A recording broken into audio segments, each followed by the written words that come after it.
আসসালামু আলাইকুম রহমতুল্লাহ বরকত। জানেন, আমাদের মূল্যবান সম্পদ কি জানেন? সততা। এই সততার ভিতরে থেকে আপনি যে কোনো কাজকাম করেন, ইনশাল্লাহ এইটা দিয়ে আপনি জান্নাত হাসিল করা আপনার জন্য কোনো কঠিন জিনিস না। সততার ভিতরে থাকলে আমরা সব কিছু আমাদের জন্য আসান হয়ে যাবে। এই জন্য আমরা যা কিছু করব আল্লাহ পাককে রাজি খুশি করার জন্য করব। যা কিছু করব মানুষের কল্যাণের জন্য করব।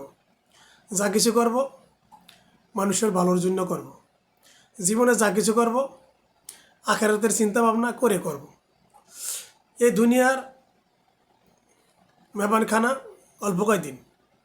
আমরা দুনিয়ার ভিতরে মেহমান, আমরা দুনিয়ার ভিতরে কেউই থাকতে পারবো না। আমরা দুনিয়া থেকে চলে যেতে হবে। এই জন্যে আমাদের আখেরাতের সম্বল নিয়ে যাওয়ার দরকার। এই জন্য যা কিছু করব আখেরাতের চিন্তা ভাবনা করে করব। আল্লাহ যেন আমাদের সবাইকে সঠিক রাস্তা দেখায়। আল্লাহ যেন আমাদের ভুল ত্রুটিগুলি ক্ষমা করে আমাদেরকে দুনিয়া থেকে নিষ্পাপ করে নেয়। আমিন।